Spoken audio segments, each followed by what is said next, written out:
Sure, McCullough. It's been a wonderful pleasure to be here tonight to stand before you and speak about my story.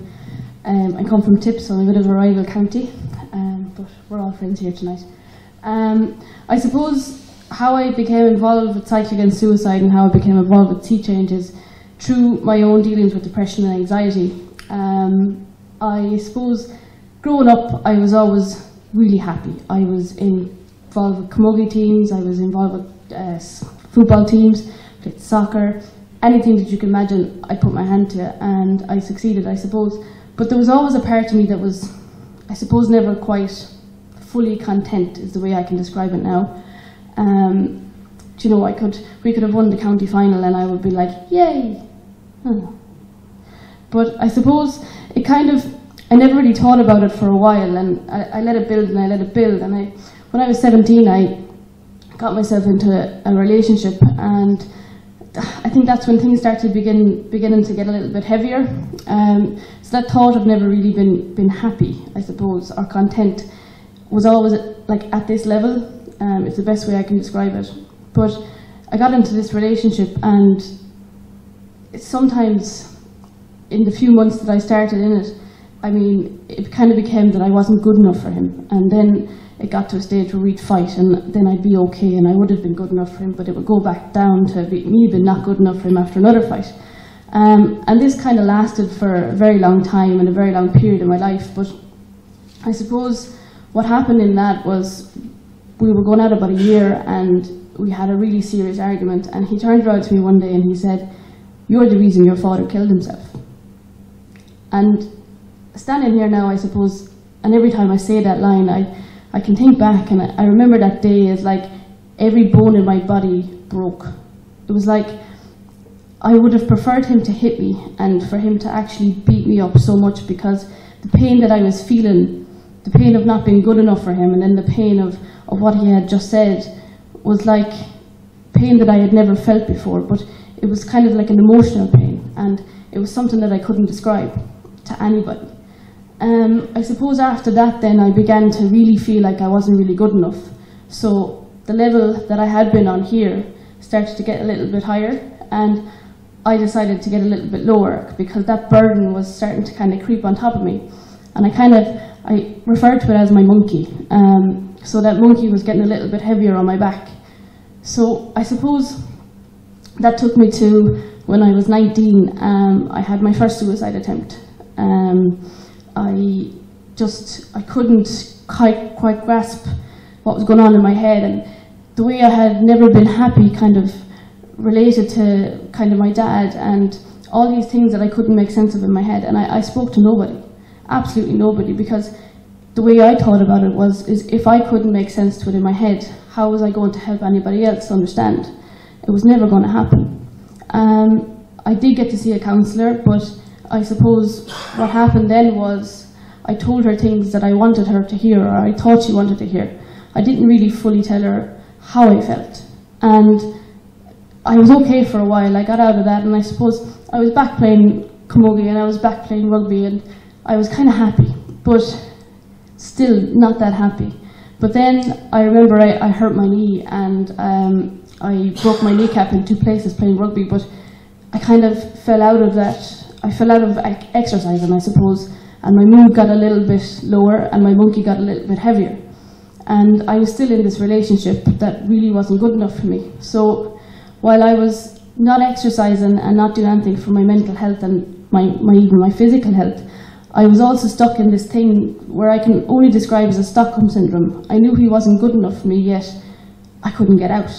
I couldn't get out because in my head I was the only person he was the only person that I was going to ever be right for or good enough for.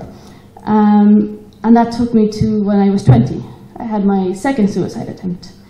And that kind of like the same story. I didn't know how to get out of it, and I wasn't dealing with things, and my monkey was kind of winning. He was having a good battle with me. And I guess basically, you know, I didn't talk about it again.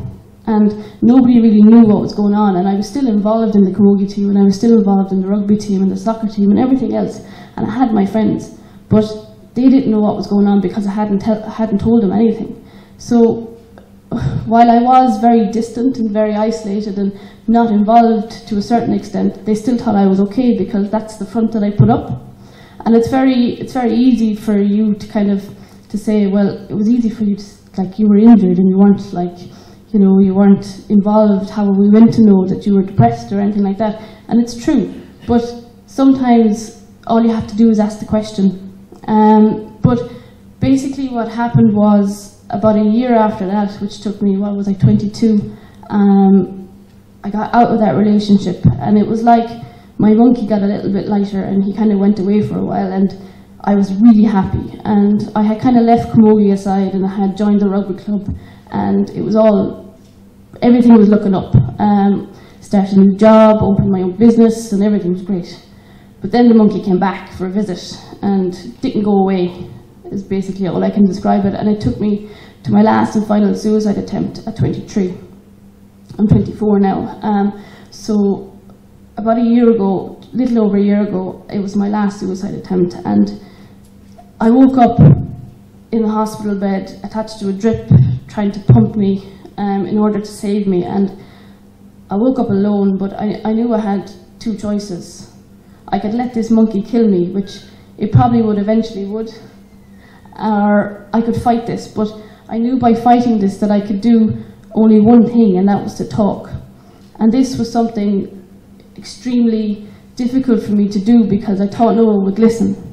And I thought no one would understand. But what I did was, I was vulnerable.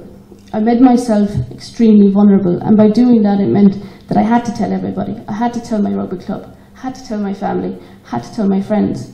And I mean, the response was brilliant because I changed my life, and in 6 hours, which was 6 counselling sessions, my whole mind just changed.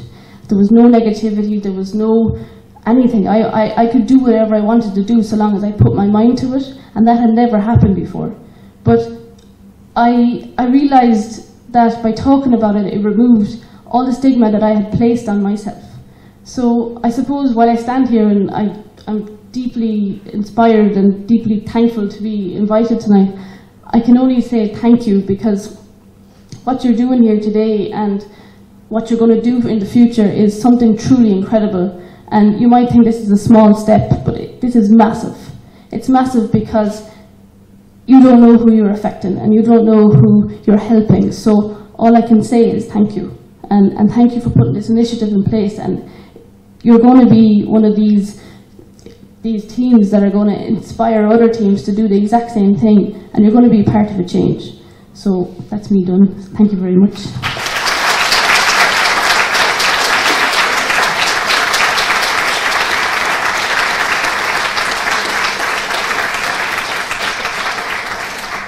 I'd just like to say huge thanks to Ciara. You know, you've got a lot of guts, and you'll definitely inspire people, and hopefully people will get talking. I do think, seeing as I think we all individually, as members of this organisation, we have a responsibility to support this policy and to help build and maintain an environment and a culture that supports mental health and well-being and prevents all types of discrimination. We also have a responsibility to understand it and support fellow members and players' awareness of the policy. We were supposed to have Peter Maroney here tonight, the founder of So Sad, but unfortunately Peter has fallen ill suddenly. So we'll just go straight to Anne Farrell, who's our Health and Wellbeing Officer. And Anne is going to speak about our plan for 2015-2016.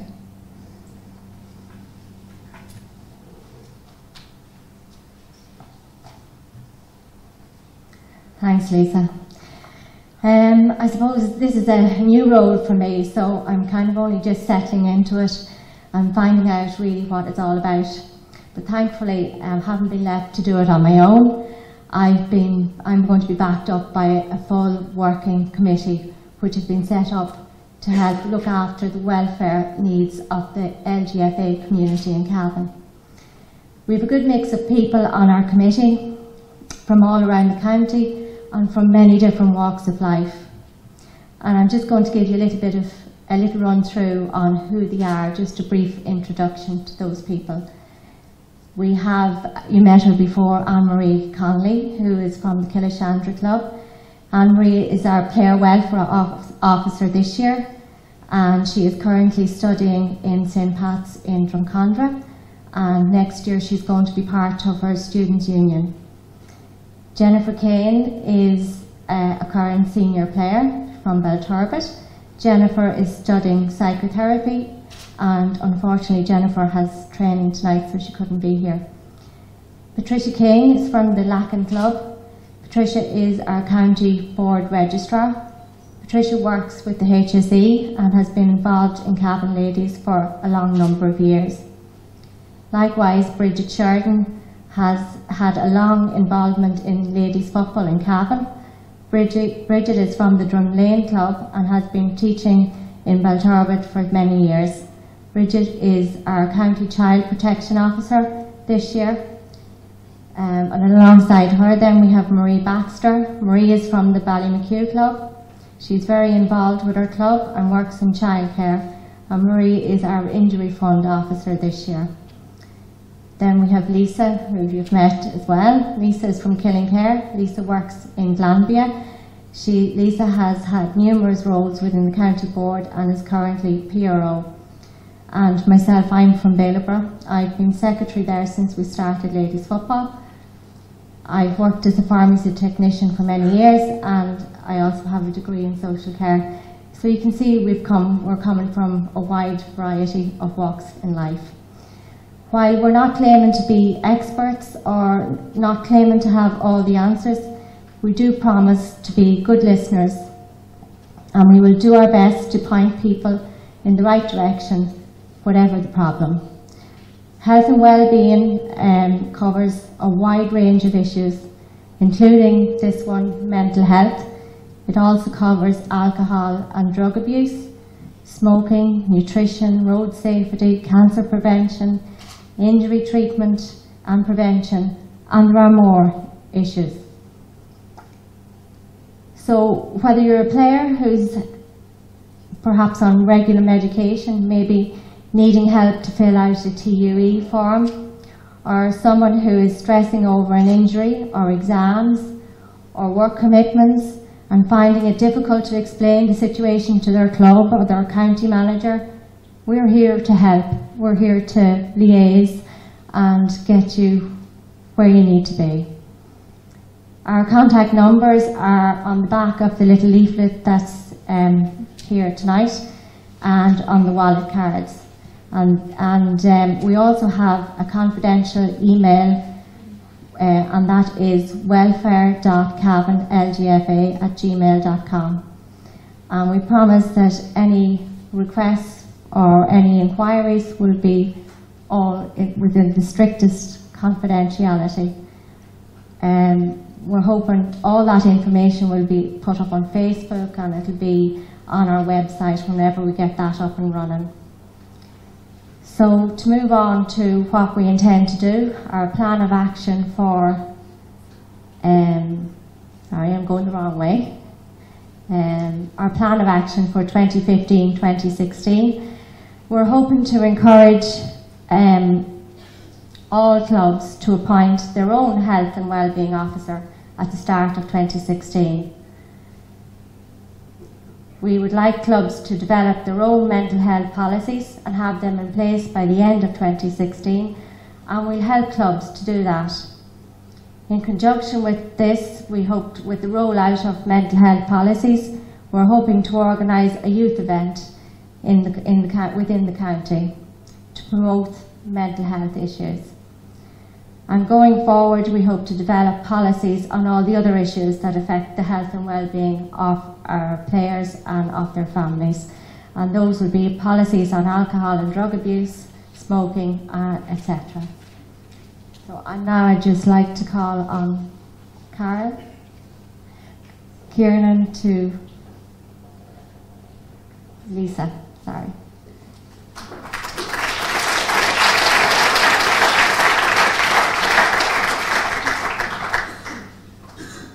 Anne mentioned there the wallet cards, and the contact numbers. There's a wallet card and we just on the table outside, and there's a lot of informative leaflets as well, so we'd hope that you will all help yourselves and take some for your friends that aren't here and make sure and distribute them as well.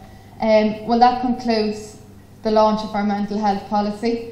The next part of our night is the launch of the club championship, and Mickey Brennan's going to be interviewing our panellists of Neil Brady, Philip Wilson and Jerry Sheridan. But before that happens, I'll just invite Carol up to announce the sponsors of the club championship. Ladies and gentlemen, on behalf of Cavan Ladies County Board, I would like to welcome our invited guests here this evening. To Ciara, very, very well done. It was a very inspiring talk, and please God, everything goes your way. To Lucy Groom and to Mary Keegan from the Ulster Council, we welcome you here to have a little bit of Cavan culture. Also, it's good to see the integration again happening with the men's board, and we have Paddy Shannon here, the Vice Chair of the County Board, so you're very welcome to all our guests. To our committee, this has been a sterling work carried out by you all. It has now come full circle that we here in Cavan, while creating and developing you know, a mental and physical ability, that we now have a total holistic approach to sport within our county.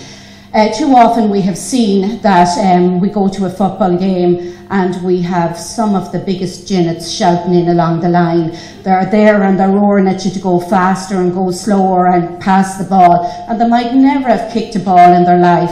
And the knock-on effect that that is having on somebody on the field is possibly detrimental. You go back into a dressing room at half-time, someone's head is hanging low, and you know, it's as a result of maybe an action that wasn't meant, but that it has happened.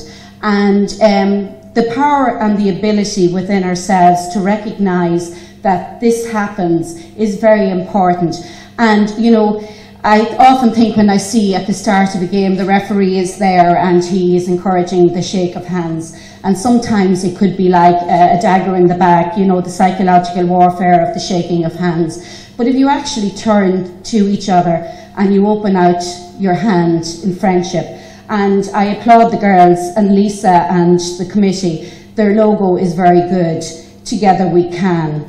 But if you open out your hand, there's enough room in your hand for somebody else's hand. So don't be afraid to open out your hand, to offer that listening ear if somebody's holding their head, that maybe they're after being dogged out of it on the football field at half time, or they're coming off the field and they're feeling really, really lousy. It might be as a result of something happening at home, that maybe an exam fail or something, and they're supposed to pick up their game. It doesn't happen that easily. The mind is a funny thing, and it can absolutely bring you down to the lowest level.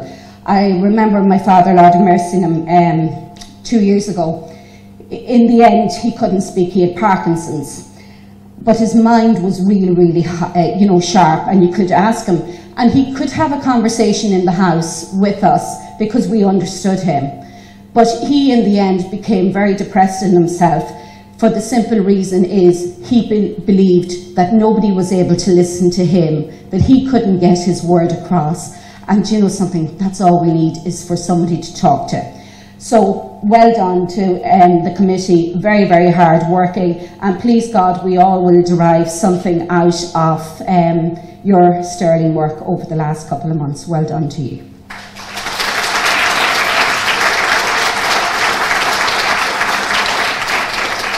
I just reminded, I feel a bit like our parish priest at home. He always has a little anecdote to say, but Samuel Beckett, it's a strange one.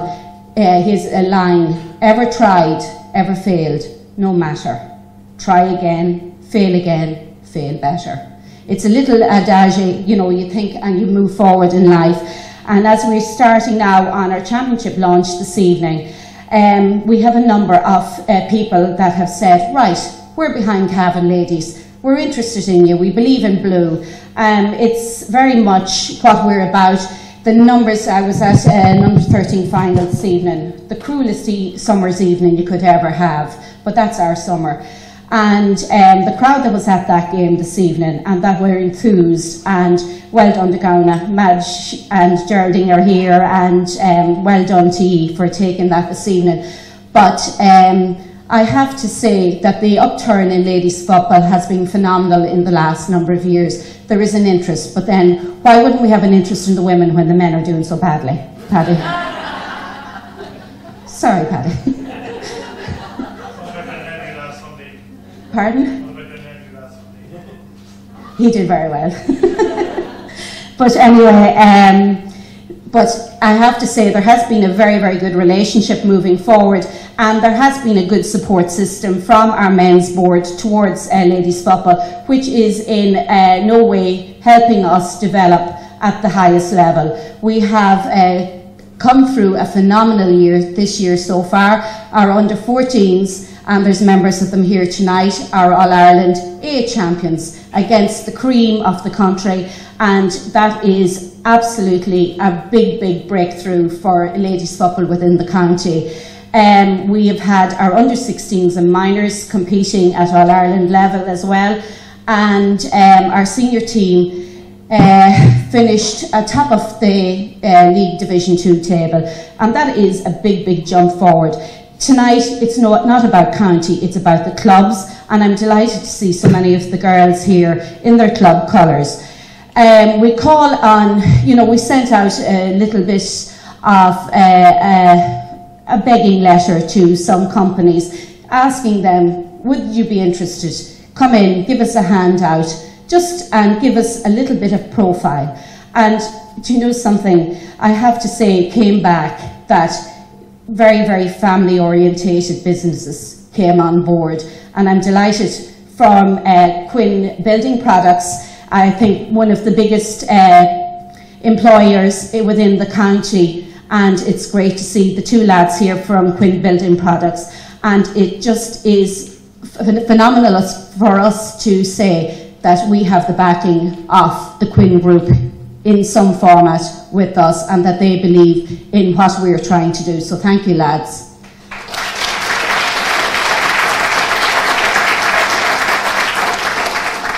Also I don't see Philip here at the moment, but to Philip Kiernan of Kiernan Service Stations. He will be our intermediate championship sponsor, and again a great success story for Philip Kiernan there on the Dublin Road and on the Ballinad Road. Again, he didn't have to, but he did. He believed in blue, and we're extremely thankful. And to Breffni Mushrooms, they are the sponsors of our senior championship, and I welcome Pat Kiernan here tonight as a representative of the company. Again, 3 companies that are thriving within the county of Cavan, and I call on you, to give them your support when you can. When they support us, let's support them. So without further ado, I think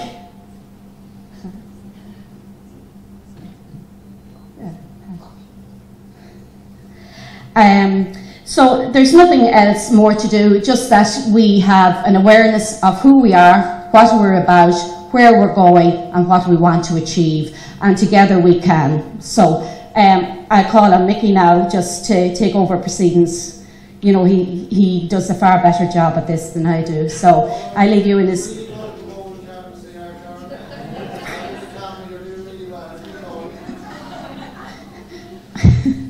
Okay, Mickey, would you remove the black car from outside, please? Okay, I'll hand you over, and I hope that you will enjoy the championship over the next couple of weeks, and that our clubs will give you some value for money. Thank you.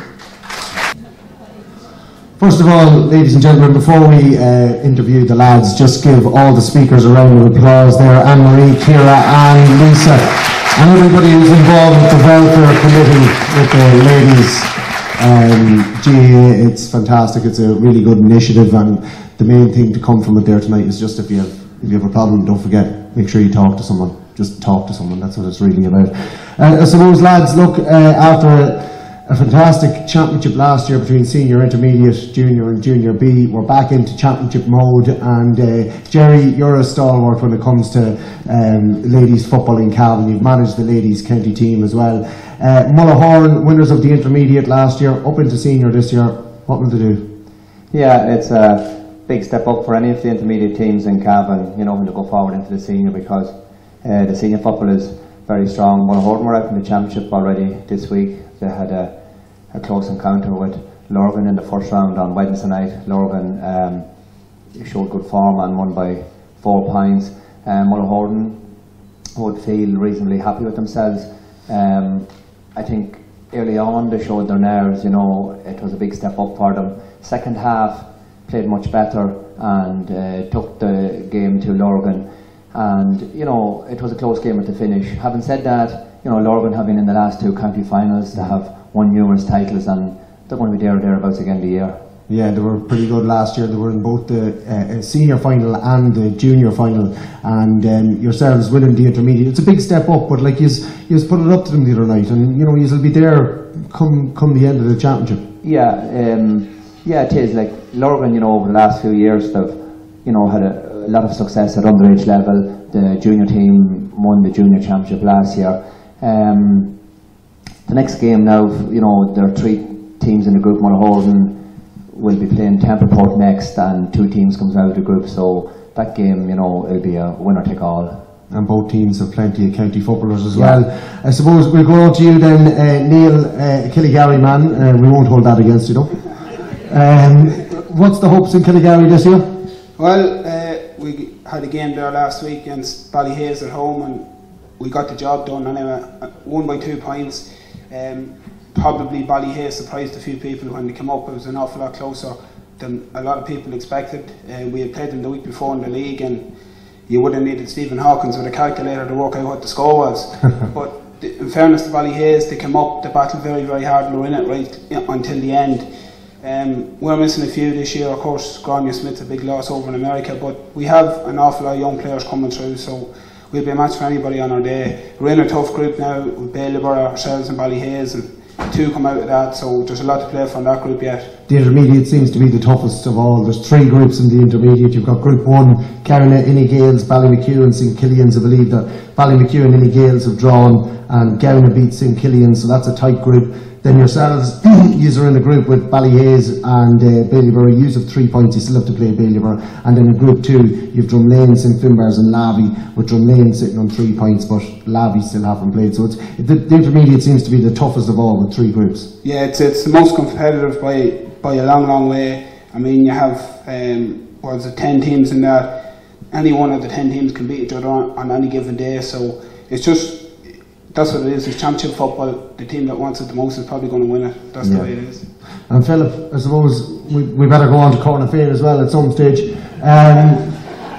You know, there's a pride and history of football in Cornafane, and it's shining through in the ladies, winning the Junior B last year, beating Shercock in the Junior B. So this will be one you'll be looking for this year. I know you play. The way the Junior A works is that the 2 bottom teams go into the Junior B Championship or whatever, but you'll be hoping to push the Junior A Championship this year.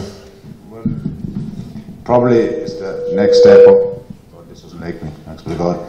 The next step up probably after the Junior B Championship is the Junior A Championship, but 6 teams in it. It is, yeah. 6 teams in it. Well, you can win it twice in a row. You can do it. See what the Meads used to do years ago. They stay in the 1 division and win it every year. Like. You don't remember that, Mickey, no? No, that's before my time, so I've only got blue blood now these days. Oh, it's an 8 anyway. The 6 teams in the Junior Championship, 5 of them probably is knocking about there this last 6 or 7 years. Kingscourt probably just their 3rd year in the Junior Championship or whatever, but Cavan Gaels will be the newest team into it, and they're trying, I know from talking to them, they're trying with a very young team. It's only experienced this year in the championship and trying to win it next year. From our own personal view, we have a very young team, as a young panel of players or whatever. Like, we had played Drumgoon the other evening with 3 under 16 starting, 3 other minors and 3 20-year-olds. So that's 9, and not saying that everyone will be given. We have two very senior players, I'll not name them or mention their ages out, but oh no, do. Name them, and their ages. We want their ages as well. And if we can produce a birth cert as well, that'd be brilliant. We don't do birth certs on phone players. But no, at the end of the day, John Joe was actually doing an umpire, and the two senior ladies, we'll call them, probably over the whole hour of football could have been on a par with probably our two youngest footballers. And see one of them down in the crowd there.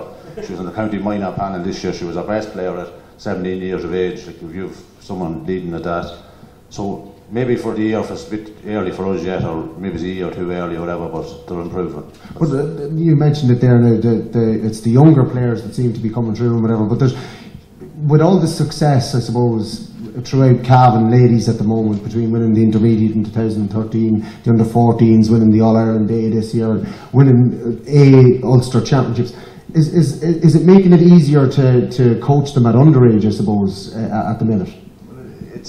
I don't know, but like, an awful lot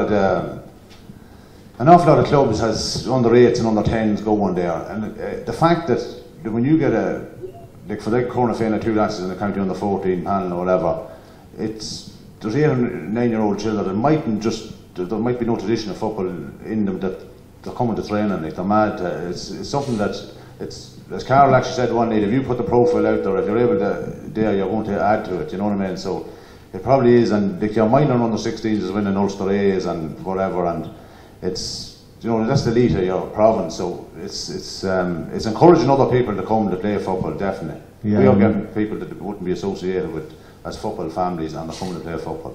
Oh, definitely. And myself and Neil were talking about it beforehand, Neil, and you were helping out with Mick Flynn and the under-14s this year early on. And at the start, when Mick Flynn and the lads put together the under-14 team, how many players did you say that was involved? If on the first Saturday and the 3G, I think we had 150 odd. So 150 odd.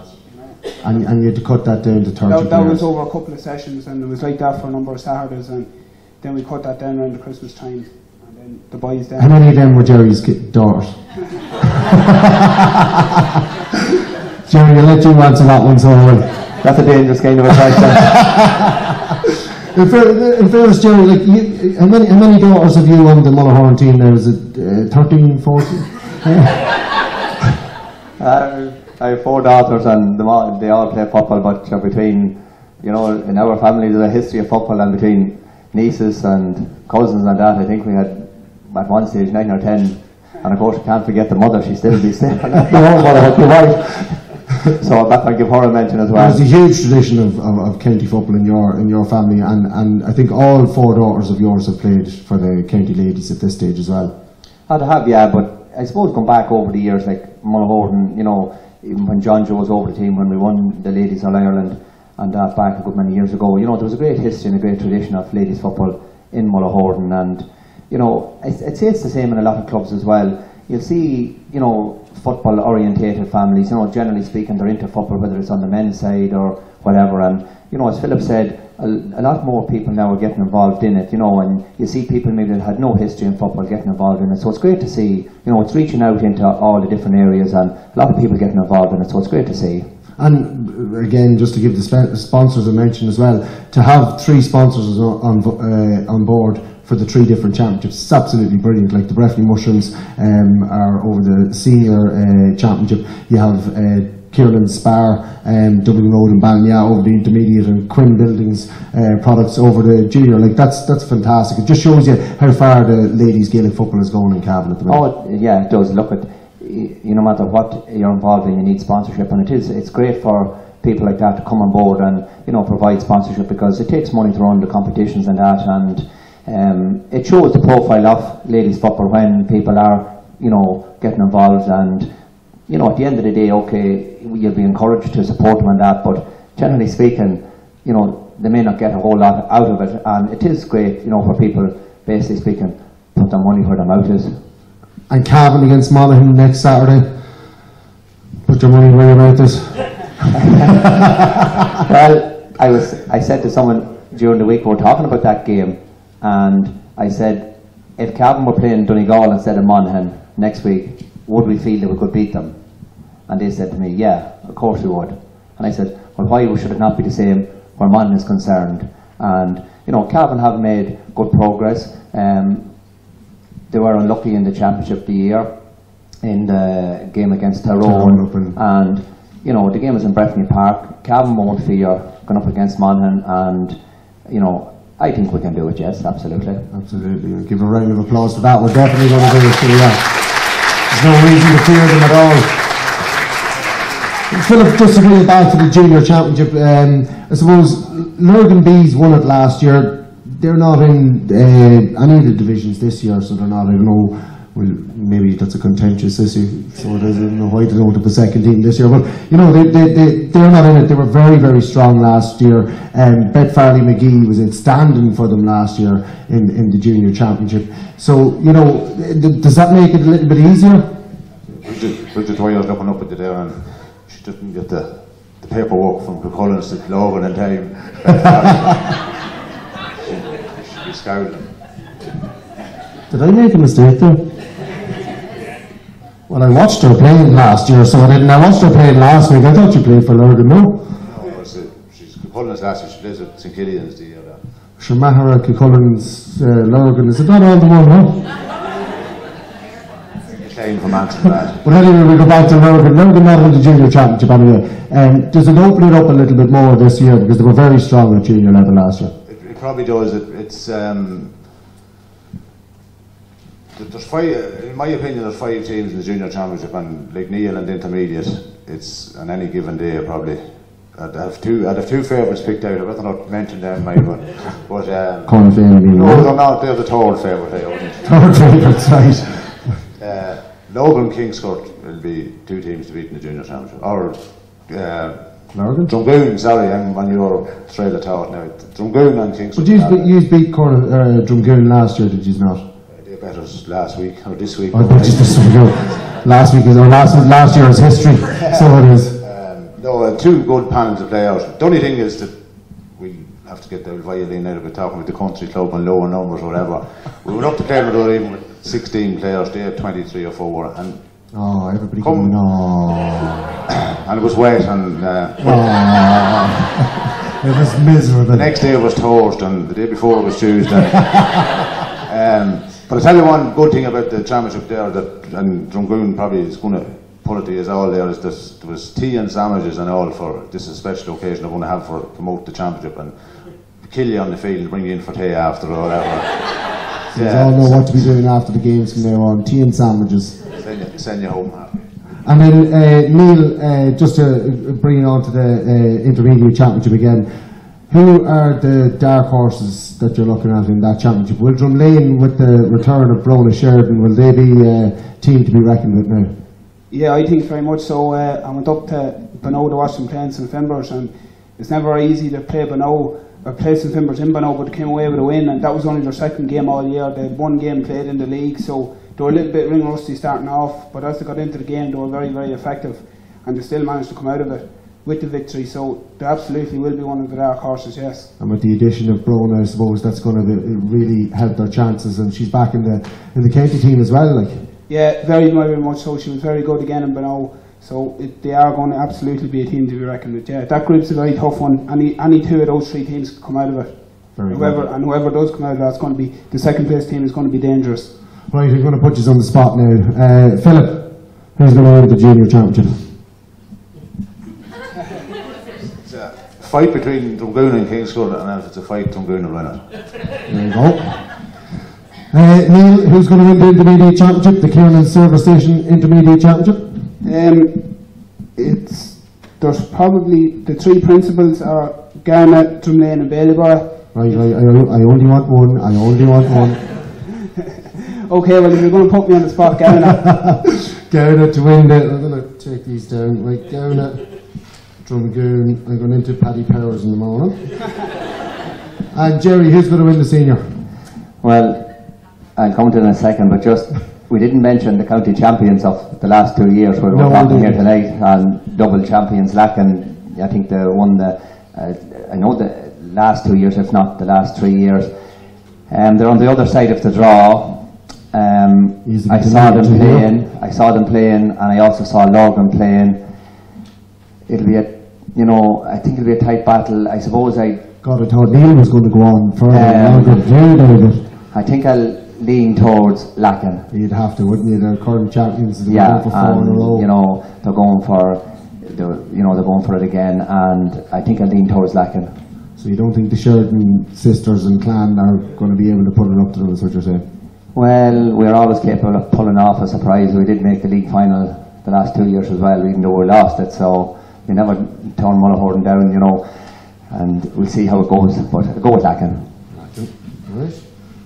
That's the whole lot of them. So it is. Look, ladies and gentlemen, just I want to thank Jerry, Neil and Philip and the sound man over here. Again, just to congratulate the speakers on a wonderful night, and Lisa on all her hard work here, Carol, Kieran and the whole lot of them, Anne-Marie, Ciara, Anne and Lisa and all of the Welfare Committee. That's the championship now for 2015. You already know who the winners are. So let's just...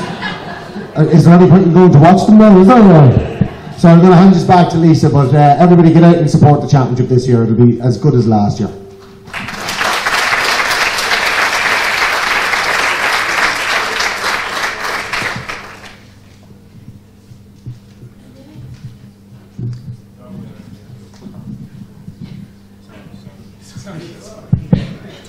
Just like to say thanks very much to Mickey, Jerry, Neil and Philip for a very humorous discussion. I'd like to call up Mary Keegan, the Secretary of Ulster Council, to say a few words, please.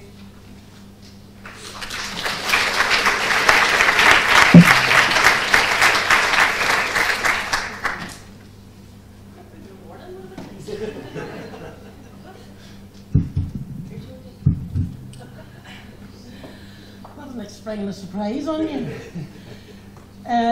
I have to say I'm actually glad that I have the opportunity to speak, because I'm blown away by tonight, by the work that has gone in by Cavan County Board.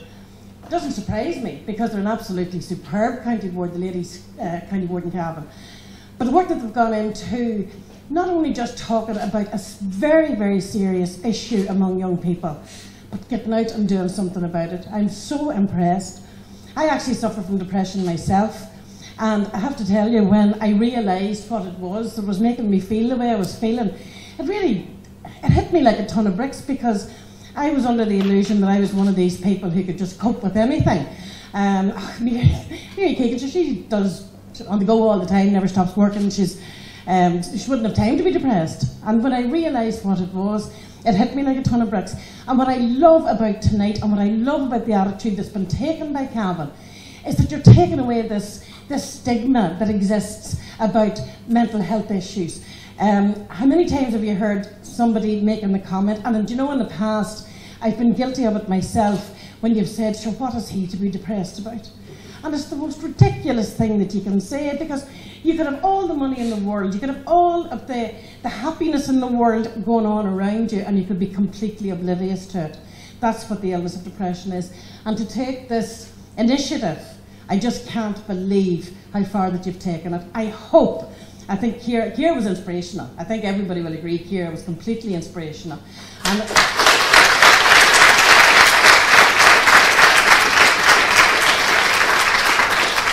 And you're coming from an old doll like me, Ciara, it's not it doesn't hit young people as much as what you said, and you sharing your experience is such a courageous thing for you to do.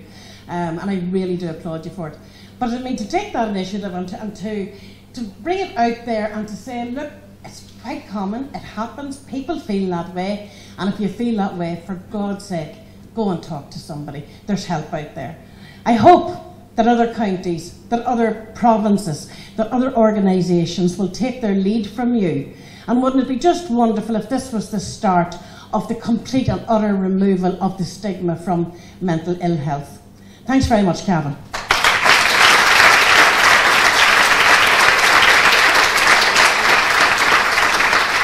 Just call on Paddy Shannon as well, Vice Chair of Cavan GA.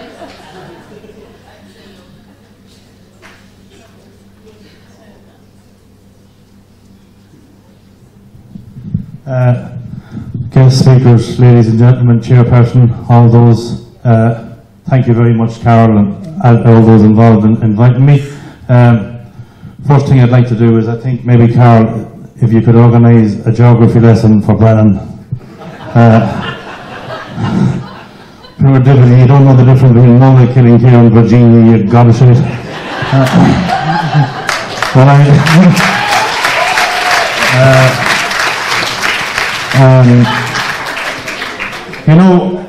I wasn't actually, Jerry Brady had other plans. This is, something that has, I suppose, come close to in everybody's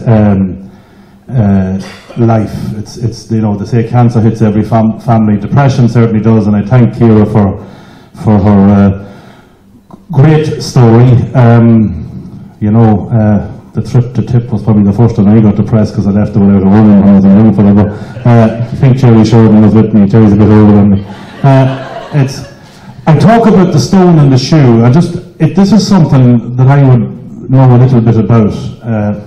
Let's just say that many years ago I drank to excess, and I don't drink now a day at a time, and it didn't happen by accident, and I'm not a member of the Automobile Association, so you can figure out the rest for yourselves.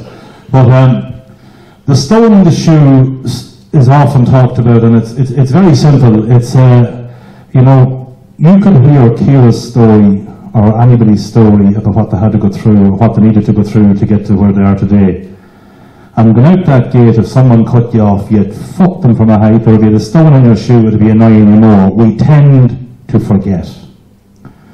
Now, the way we're built, it's great that we can park some stuff, but we always should be conscious, and I think Carl was perfectly right about some of the stuff I genuinely walk away from a lot of people along lines and stand on the far side of the field when I hear some of the stuff that is said at all. Ladies, men's, juveniles possibly worse.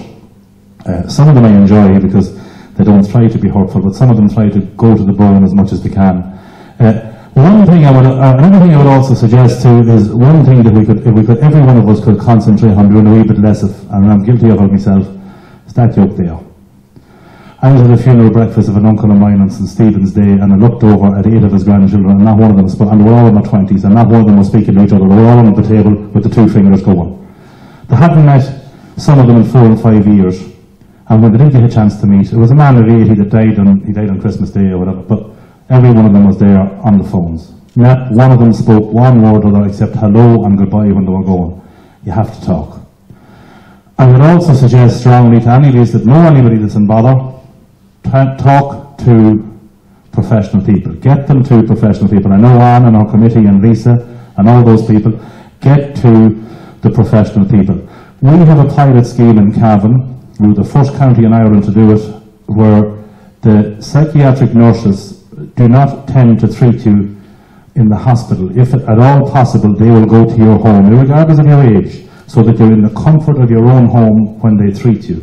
That was a pilot scheme started in Cavan, and it has been a resounding success, and it has been rolled out in lots of other places in Ireland, because it is easier possibly when a person is in the comfort of their own home, whether they have their family and that strong support group, their friends and all of that around them.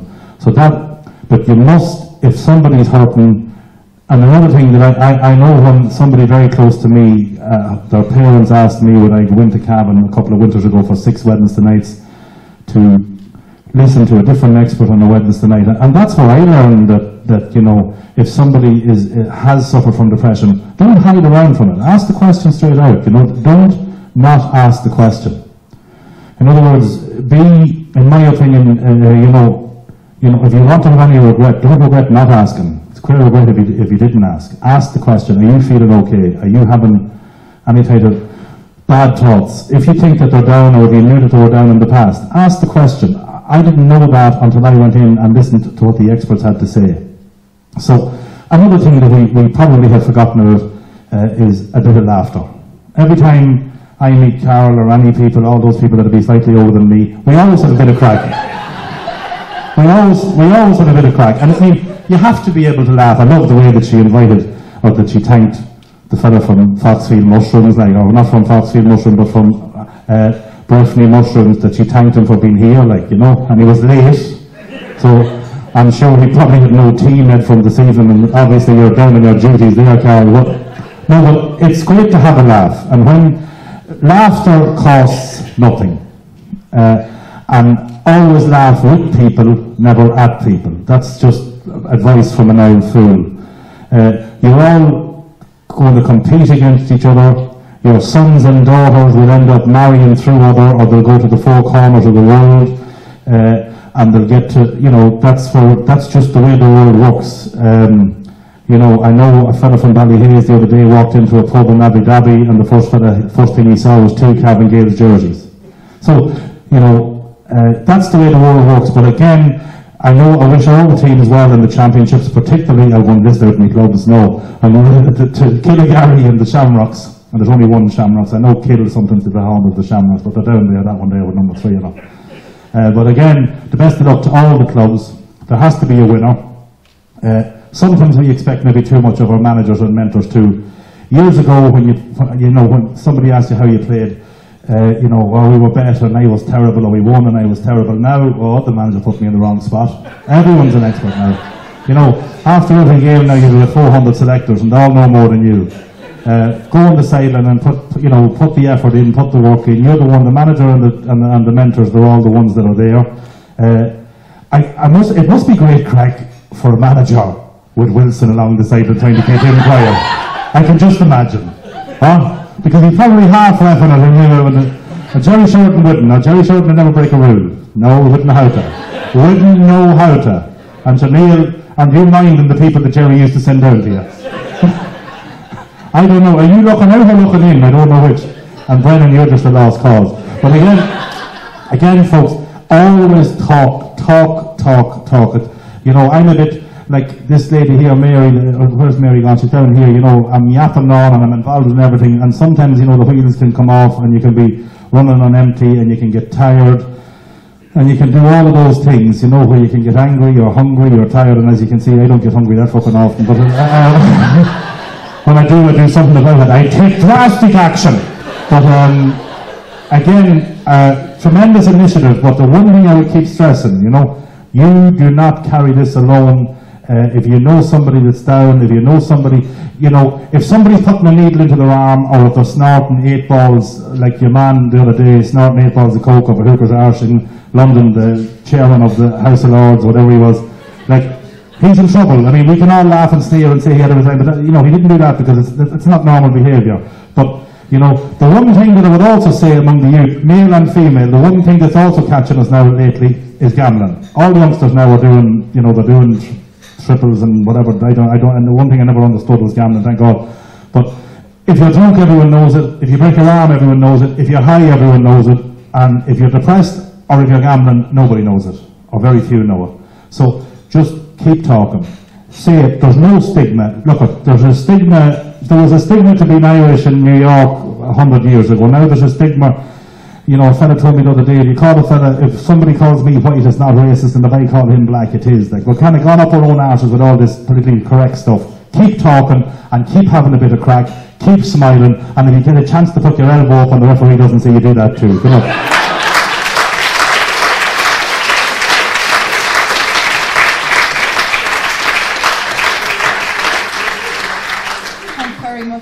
Thanks very much for that. You definitely do provide us with laughter. And I'd like to just conclude the night by thanking everybody that came. You know, we've a full house tonight, and it's great to see so many clubs represented, because tonight is for yous. It's not about county, it's for our club tonight. And I'd just like to thank the county board for getting behind this initiative and supporting us and providing us with all the material we needed to make tonight a success. For all the welfare committee members as well, everyone played their role in making tonight possible. And to the panellists and Mickey as well, thanks very much. There is a table, as we said, there's a table outside with a lot of information on it, and there's wallet cards, so please do take them. We're going to have, there's a cup of tea for everyone, so we'd encourage everyone to stay and have the chat. And we're going to finish the night then. I'd ask the club representatives to actually meet just out on the lobby for the championship launch photos, and the 3 sponsors as well. So, thanks everyone.